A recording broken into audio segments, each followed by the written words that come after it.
There's not a single person on this planet who haven't heard of Starbucks, world's biggest coffee house company. But did you know that the former CEO of Starbucks, Howard Schultz, was born and raised in poverty, barely making ends meet? And when things got really tough, he even had to sell his blood a couple of times. This is the success story of Howard Schultz, how he went from living in poverty and struggling for money to survive to transforming Starbucks into a $100 billion company. And he was just a young boy who never stopped dreaming, and here is why you shouldn't stop too. He was born in a very poor family. He spent his childhood living in a small one-bedroom apartment from a public housing project. His father was an army vet and a truck driver and spent most of his life working low-paid jobs. When Howard was only 7 years old,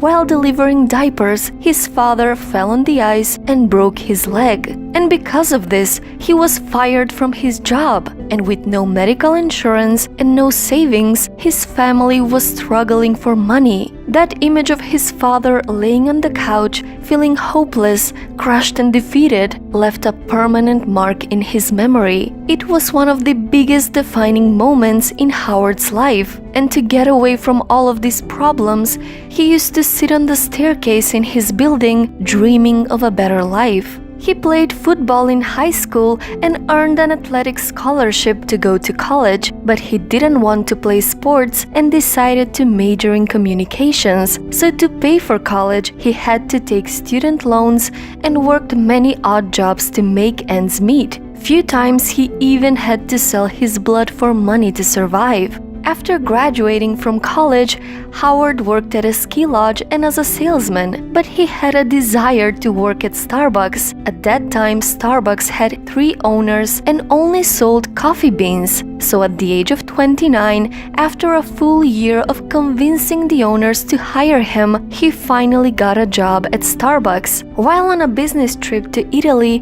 he walked into an Italian coffee shop and he was fascinated by his experience while drinking coffee. He was amazed by the fact that the owners of the coffee shops actually knew their customers, and they even called them by their names while serving them coffee. Excited, he traveled back to the US, trying to convince the Starbucks owners to accept these incredible new ideas, but the owners rejected him. So Howard quit Starbucks and went on to create his own coffee company called Il Giornale. But he had no money to fund this company. In the course of the year I spent trying to raise money, I spoke to 242 people and 217 of them said no. Try to imagine how disheartening it can be to hear that many times why your idea is not worth investing in. It was a very humbling time. But eventually, enough people believed in his vision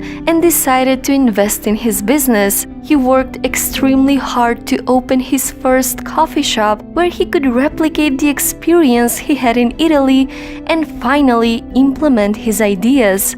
After a few years, Starbucks went bankrupt and Howard bought the company and became CEO of Starbucks. He rebranded his company with the Starbucks name and expanded across the United States. Today, Starbucks has more than 30,000 stores around the world and market value over $100 billion. And Howard has an advice for you. In life, you can blame a lot of people and you can wallow in self-pity, or you can pick yourself up and say, listen, I have to be responsible for myself. I believe life is a series of near misses. A lot of what we ascribe to luck is not luck at all. It's seizing the day and accepting responsibility for your future. It's seeing what other people don't see and pursuing that vision. I feel so strongly that the reason I'm here is I dreamed big dreams. I dreamed the kind of dreams that other people said would not be possible. I cannot offer you any specific secret recipe for success, the perfect plan, how to reach the pinnacle of success in the business. But my own experience suggests that starting from scratch and achieving much more than what I dream about is quite possible. But if you wait for the perfect conditions, you'll never get anything done. But the good thing is, you can make a decision and take control now. Remember something. A year from now, you may wish you had started today. So, what's your story?